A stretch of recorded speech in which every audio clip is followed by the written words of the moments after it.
At 7:42 a.m. on August 17, 1943, Technical Sergeant James McKenna crouched under the left wing of a P-38 Lightning at Doadora Airfield in New Guinea. He was a maintenance mechanic, a man who lived by regulations and specifications. But on this morning, he was watching his pilot, Lieutenant Robert Hayes, prepare for a mission that McKenna had just ensured would violate at least 16 of those regulations. Hayes was 23 years old, a farm kid from Iowa with 6 combat missions to his name, and, to his own profound shame, 0 kills. The intelligence briefing had been grim. The Japanese had sent 18 Mitsubishi A6M Zero fighters to intercept the morning patrol. Lieutenant Hayes, in his twin-engine, twin-boom P-38, would be flying straight into the hornet's nest. McKenna had been maintaining these P-38s for 8 long months. He knew the aircraft with an intimacy that bordered on obsession. He knew its strengths.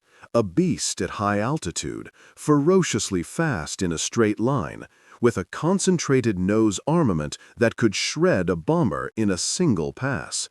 But he also knew its secret, the one the pilots whispered about in the debriefing tents and the mechanics cursed in the hangars.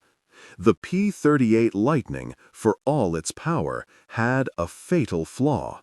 It was a flaw that was killing American pilots every single day in the unforgiving skies over the Pacific. It couldn't turn with a 0. This single, brutal fact defined the air war in the Pacific.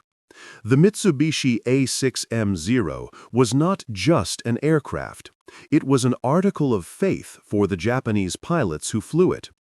It was designed with one virtue prioritized above all others: supreme, absolute maneuverability.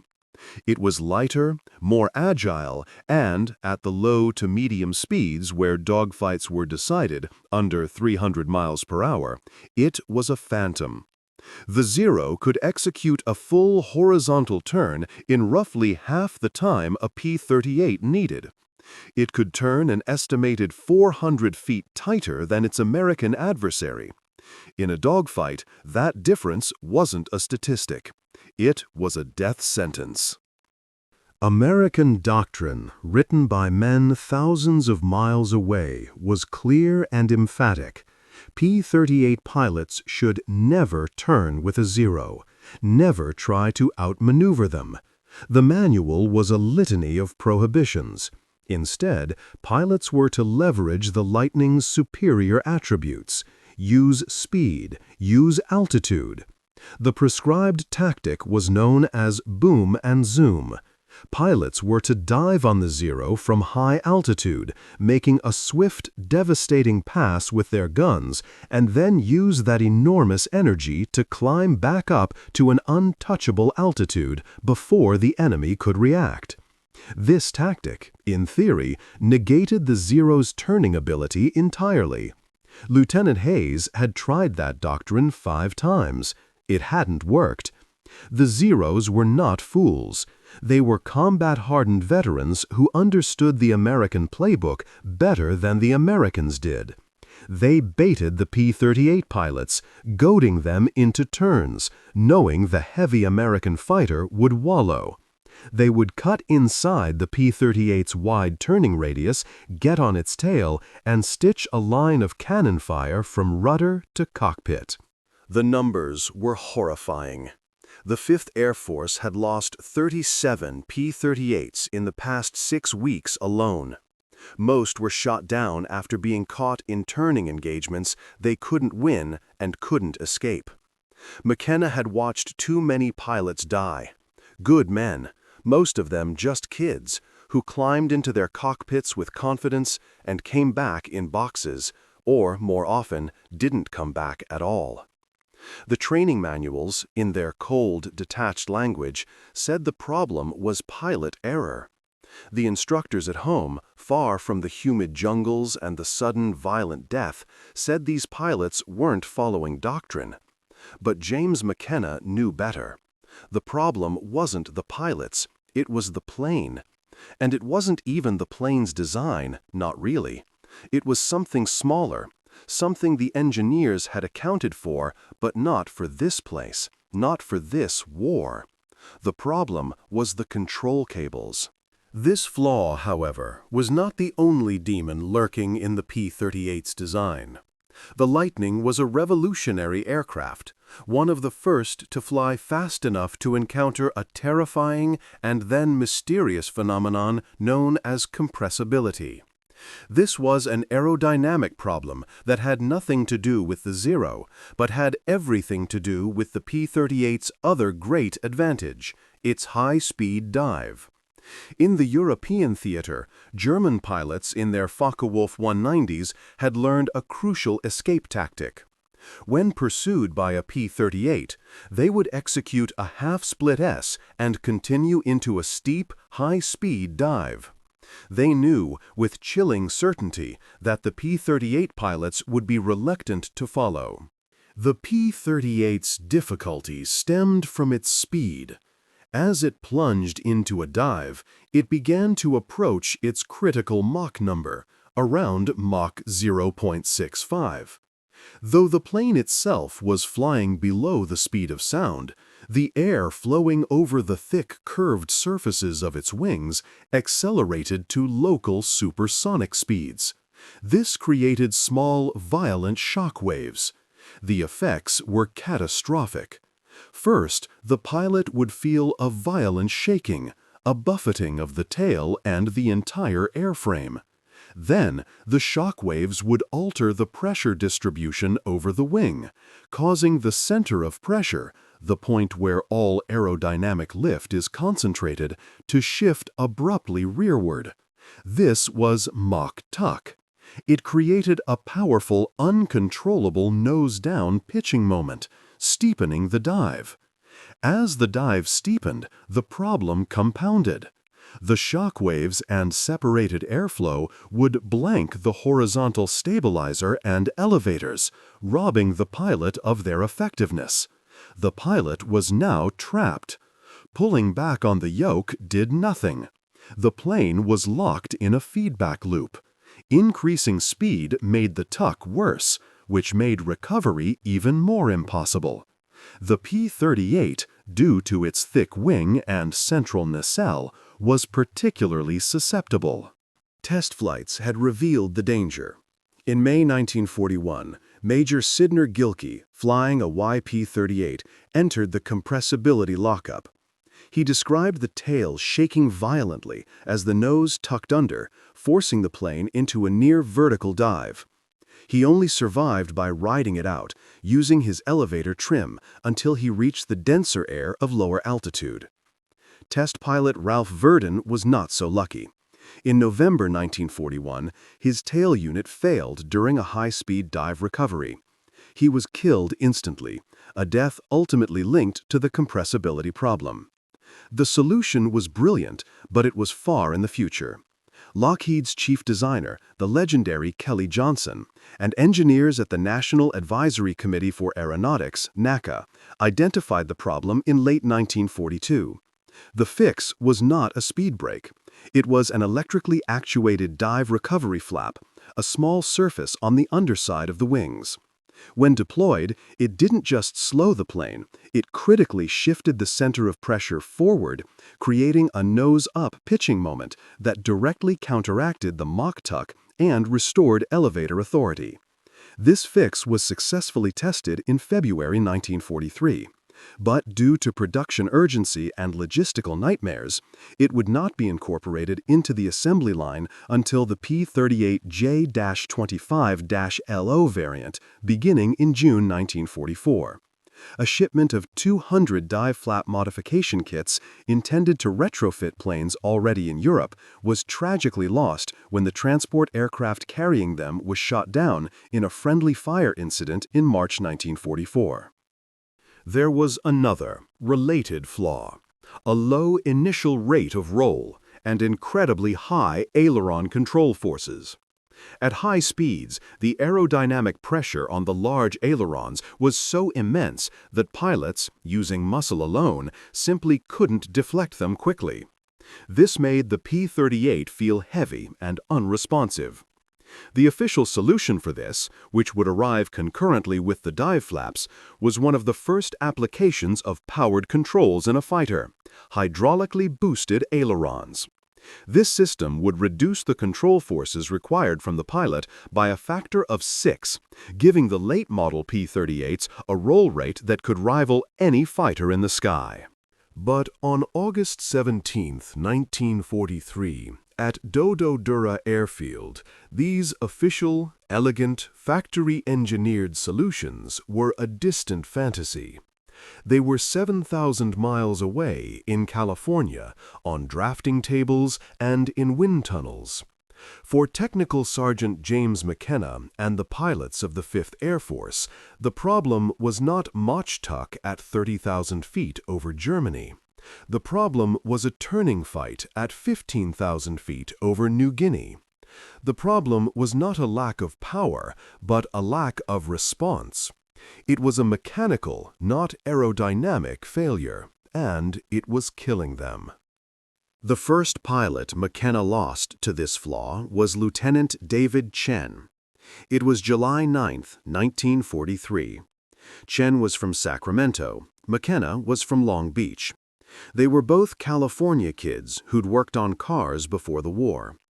Chen took off on a fighter sweep and came back 2 hours later with 3 neat bullet holes in his left boom and a ghost on his face. He told McKenna about a Zero that had gotten inside his turn. He said he tried to roll out and dive away, just like the manual said, but the airplane felt slow. Mushy, he called it. Like there was a delay, a lag, between when he moved the stick and when the aircraft actually rolled. That fractional delay was all the Zero pilot needed. The Zero almost got him. Only his wingman, screaming in, had saved him. McKenna looked at the bullet holes. They were in a tight group. Perfect deflection shooting. The Zero pilot had led Chen perfectly, anticipating exactly where his plane would be. That shouldn't have been possible if Chen had rolled hard and dove immediately. Unless the airplane had delayed just long enough for the Zero to get the lead right. Chen didn't fly again. His aircraft went for repairs. McKenna never saw him again. 3 weeks later, he heard Chen had been killed flying a different P-38 over Rabaul. Same story. Caught in a turning fight. Couldn't roll out fast enough. The second was Captain William Morrison. Morrison was a flight leader, an experienced ace with 11 kills. He knew the P-38's limitations and flew smart. On August 3rd, Morrison's flight intercepted 8 Zeros. He got 1 on the first pass, but as he came around, 2 Zeros reversed on him. McKenna heard the radio traffic afterward. Morrison tried to roll inverted and split S away. He called out that his controls felt mushy. The Zeros stayed with him through the maneuver and shot him down. Morrison's crew chief, a friend of McKenna's named Rodriguez, was inconsolable. He checked everything on the wreckage. Engine settings, control rigging, cable tensions. Everything was within spec. The official report said pilot error. Rodriguez didn't believe it. Neither did McKenna. By mid-August, McKenna had watched 17 pilots die. The ones who came back, the ones who had survived a brush with a Zero, all told the same story. The P-38 felt slow to respond in a hard maneuver. A lag, a delay. Most pilots just assumed that's how the heavy fighter handled. But McKenna knew that wasn't normal. He had felt that delay with his own hands, right here in the maintenance hangar. The problem, he had realized, was the environment.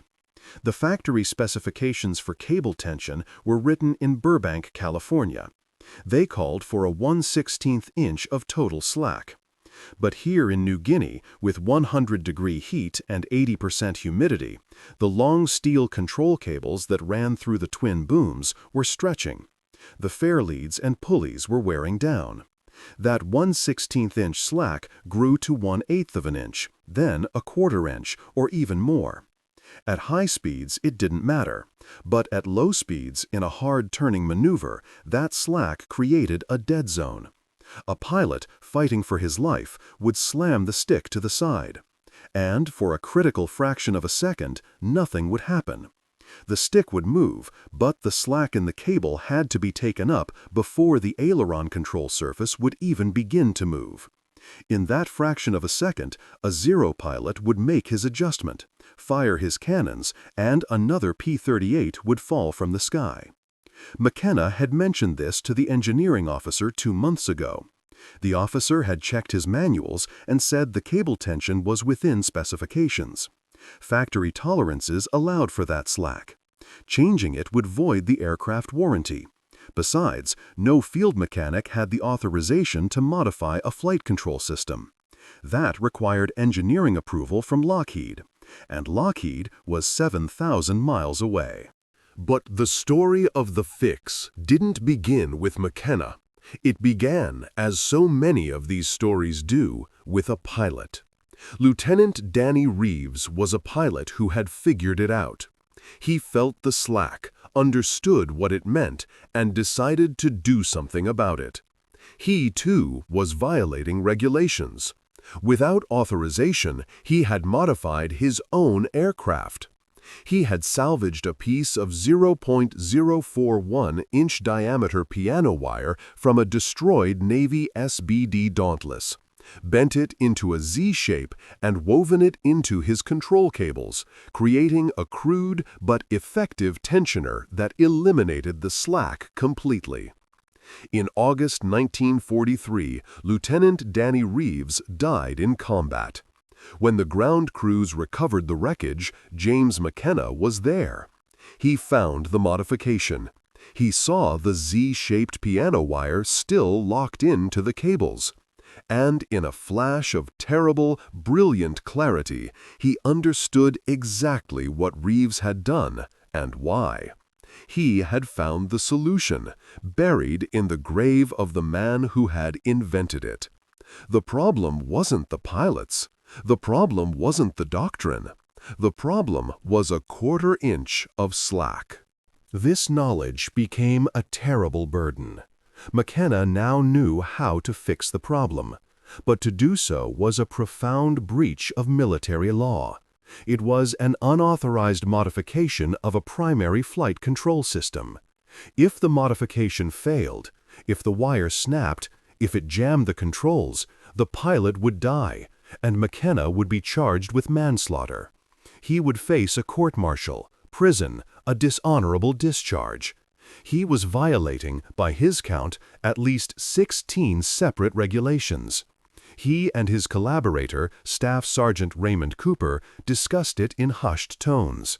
They were mechanics, not engineers. Who were they to second-guess the designers at Lockheed?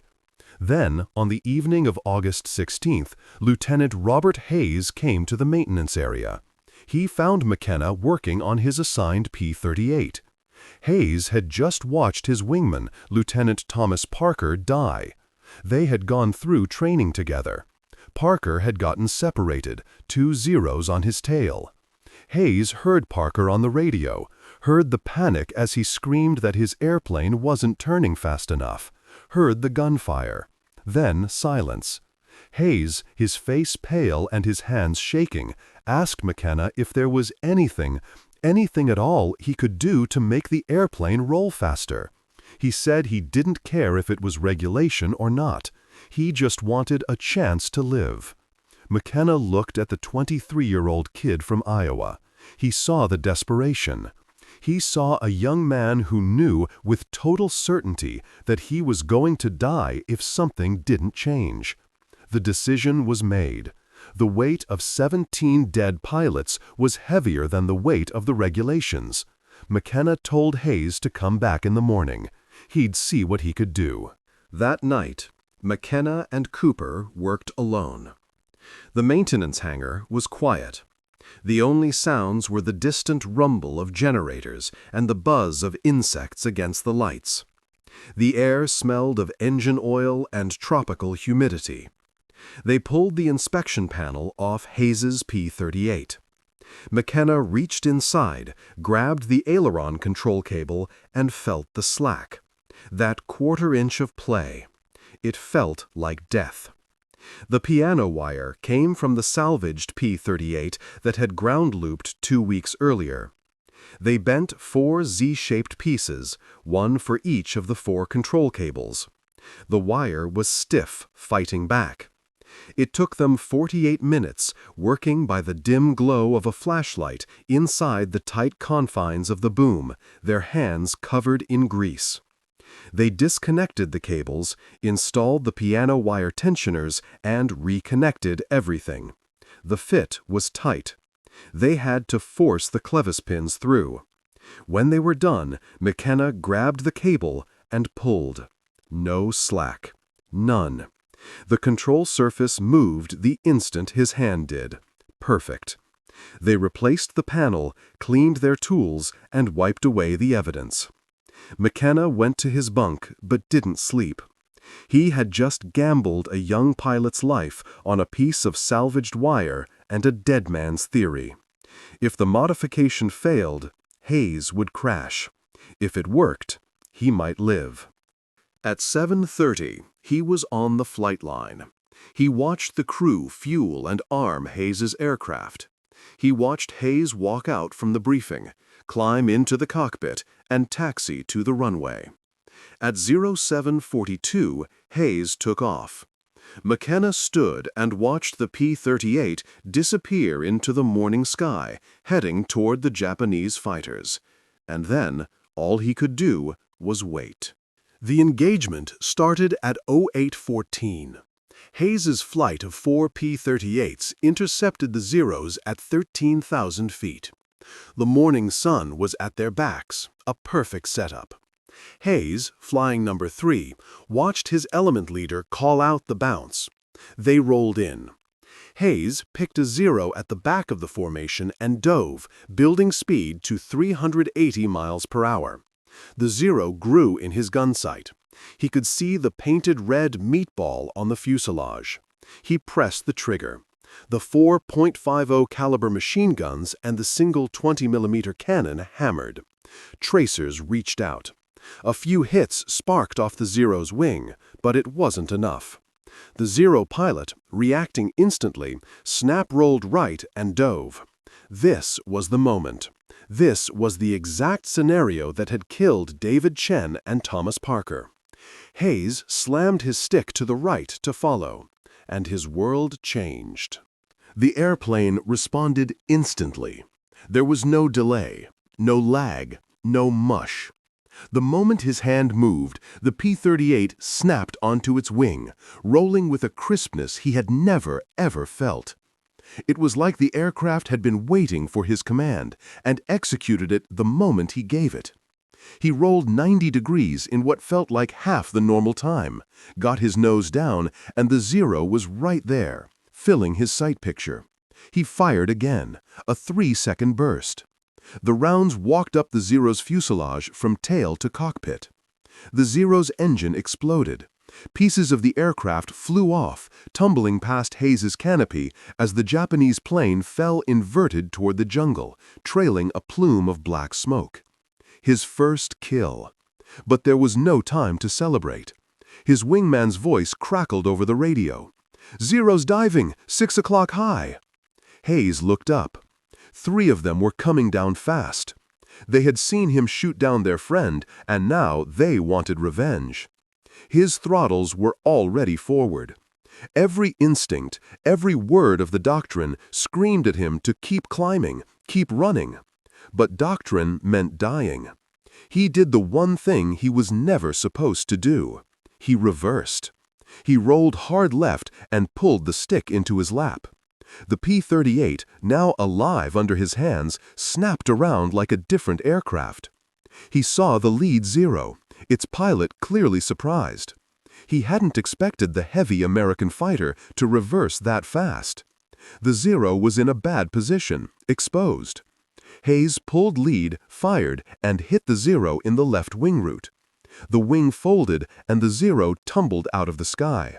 2 kills in 30 seconds. The other 2 Zeros tried to scissor with him, alternating turns to force an overshoot. But Hayes stayed with them. Every time they reversed direction, his P-38 snapped into the turn with them. No delay, no fighting the controls. It was like someone had removed invisible weights from the system. 1 Zero made a mistake, reversed too hard, and bled too much speed. Hayes got inside his turn, close to maybe 200 feet, and fired. He couldn't miss. The Zero came apart. 3 kills. The 4th Zero ran. Hayes let him go.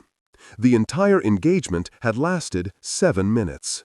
When Lieutenant Robert Hayes landed at Doadura at 0903, his hands were shaking so badly he could barely unstrap his helmet. His flight suit was soaked in sweat. He climbed out of the cockpit, walked straight to James McKenna, who was waiting on the flight line, and said 2 words. It worked. But the story was just beginning. What neither of them realized was that the engagement had been watched. Captain Frank Mitchell, a flight leader in the 475th Fighter Group, had seen the entire fight from 15,000 feet. He'd watched Hayes's P-38 rolling and maneuvering faster than any Lightning he had ever seen. Hayes was a good pilot, but not that good. Something was different about his airplane. After landing, Mitchell found Hayes in the debriefing room, still vibrating with adrenaline as he filed his combat report. 3 confirmed kills. Mitchell asked him what was different. Hayes, wisely, said he should talk to Technical Sergeant McKenna. Act as a professional officer and an ace, found McKenna in the maintenance area, hands black with grease. He asked him directly, "What did you do to Hayes's airplane?" McKenna looked at the captain for a long moment, the silence stretching. This was the moment of his court-martial. He told him everything. The piano wire, the cable modification, the unauthorized, illegal change to a flight control system. When McKenna finished, Mitchell asked a simple question. "Can you do the same thing to my aircraft?" McKenna warned him of the risks. It wasn't approved. It wasn't tested. If something went wrong, they'd both be in front of a tribunal. Mitchell said he didn't care. He'd lost 4 pilots from his flight in the past month, all caught in turning fights. If there was something, anything, that could help them survive, regulations could wait. That evening, McKenna and Cooper modified Mitchell's P-38. The next morning, Mitchell flew it and came back raving. "It rolls like a fighter instead of a truck," he told his wingman. The wingman, in turn, found McKenna. He wanted the modification too. A quiet, technical conspiracy was born. By August 20th, McKenna and Cooper had modified 9 aircraft. Word spread, mechanic to mechanic, pilot to pilot. Some crew chiefs refused, citing regulations. Others, who had also watched too many pilots die, were willing to try. McKenna showed them how. Cut the piano wire. Bend it into a Z shape. Install it as an inline tensioner. It takes 48 minutes. It changes everything. The modification spread. Lieutenant James Watkins, a crew chief with the 49th Fighter Group at Guisop, heard about it. He was skeptical, but he tried it on 1 aircraft. The pilot came back from his next mission with his first kill after 8 weeks of combat. Watkins modified 4 more planes. By early September, perhaps 40 P-38s in New Guinea had the modification.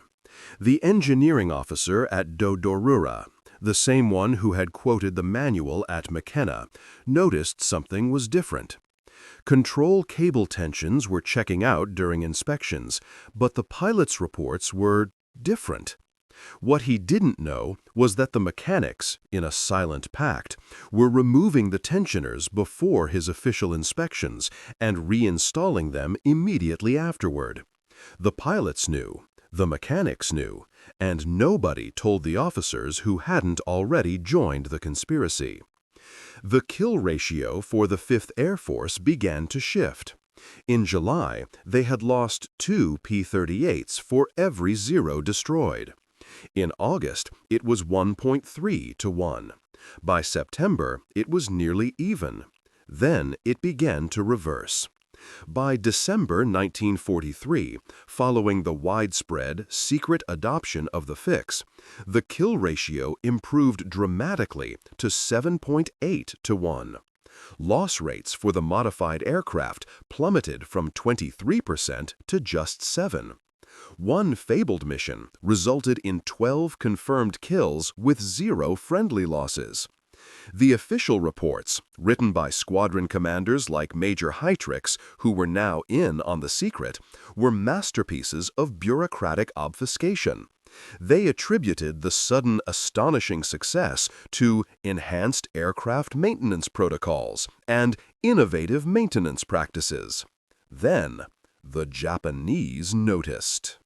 In late August 1943, Japanese flight reports from the 11th Air Fleet began to mention that American P-38s were maneuvering more aggressively.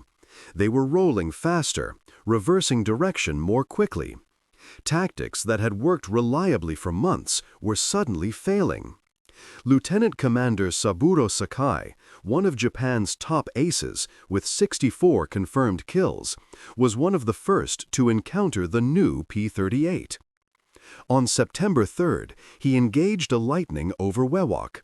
He used his standard, proven tactic: draw the American into a turning fight, wait for the P-38 to begin its slow, wide roll, then snap his turn back the opposite direction to get inside the American's turning radius. Except the P-38 reversed with him, instantly. Sakai had executed this maneuver dozens of times. He knew, to the 10th of a second, how long it took a P-38 to roll. But this P-38 rolled faster than it should have. Sakai barely avoided a head-on collision. The American got guns on him, and Sakai, the legendary ace, was forced to dive away, frustrated and confused. Japanese intelligence tried to determine what had changed. They examined wreckage from downed P-38s. They found no obvious modifications. The engines were the same. The armament was the same. What they didn't know, what they couldn't know, was that the change was hidden inside the boom, a 6-inch piece of piano wire that looked like it belonged there. The psychological impact was devastating. For 2 years, Zero pilots had owned the sky in a turning fight. That confidence was shattered. Pilots who used to press attacks became hesitant. They weren't sure anymore. The Japanese tried to adapt. Some pilots stopped turning with P-38s and tried to use hit-and-run tactics, but that meant giving up their primary advantage and fighting on American terms. The P-38 was faster, more heavily armed, and could take more damage. Other pilots tried to compensate by being more aggressive. But aggression without the ability to outturn the enemy just meant dying faster. By the end of September, the 11th Air Fleet had lost 38 fighters in combat with P-38s. American losses in the same period were 22. The ratio had reversed. For the first time in the Pacific War, P-38s were killing Zeros at a better than 1-to-1 rate. Finally, Japanese command issued a directive. Pilots were to avoid engaging P-38s unless they had a significant numerical advantage. The hunter had become the hunted. And it all came down to a piece of piano wire that nobody was supposed to install. It is critical, however, to understand what McKenna's wire trick did and, more importantly, what it did not do. It has become a legend, and like many legends, it risks obscuring the equally important technical realities. McKenna's modification did not solve the P-38's compressibility problem. It did not help a pilot recover from a high-speed Mach tuck.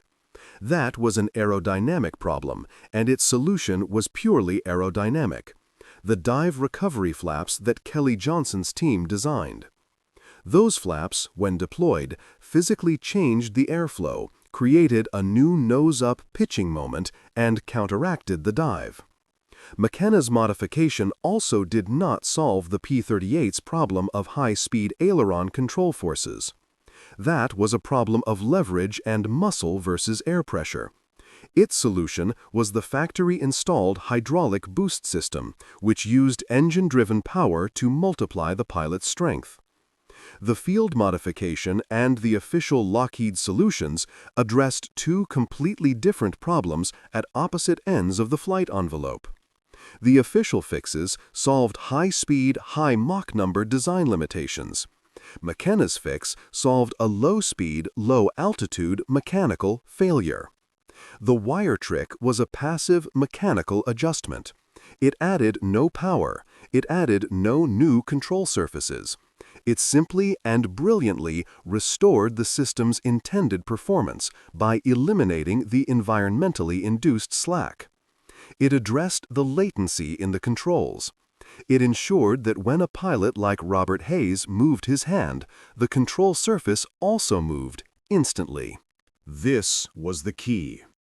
In the Pacific, pilots were not dying from compressibility. The Zero's fragile airframe couldn't follow them into a high-speed dive anyway. They were dying in low-speed turning fights. They were dying from that quarter-inch of slack.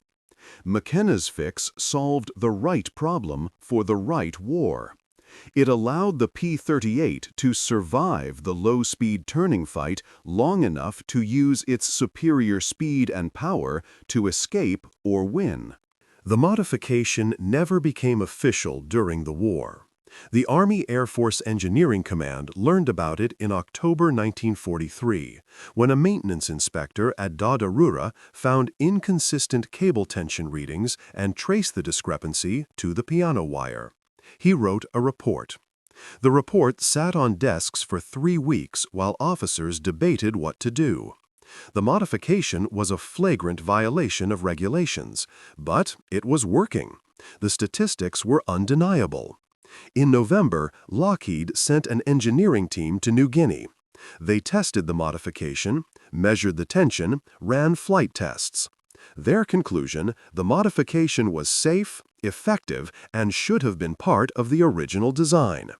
Lockheed quietly integrated a similar, properly engineered tensioning system into the P-38J model that entered production in December 1943.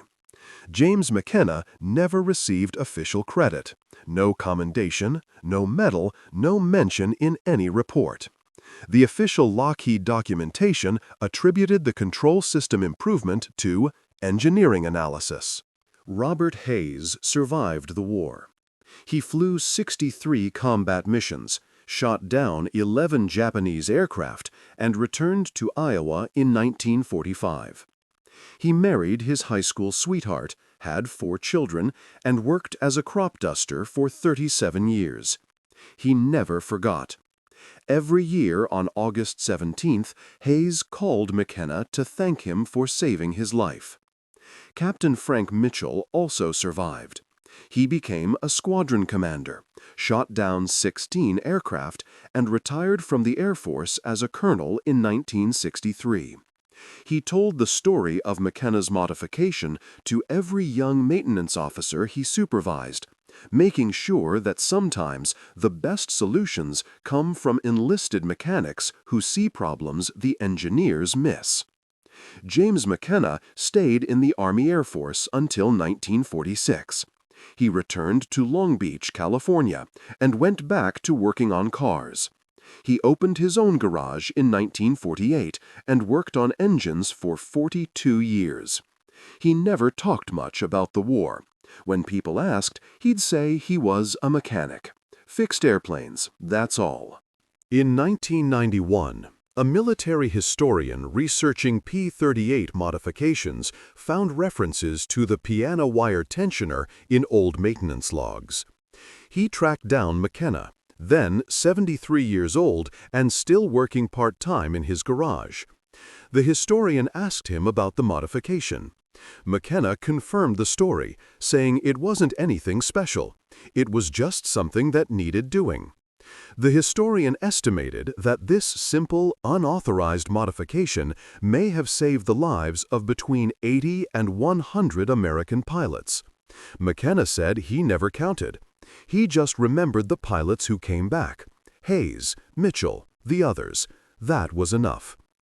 James McKenna died in 2006 at the age of 88. His obituary mentioned his service in World War II as an aircraft mechanic. It did not mention the piano wire tensioner.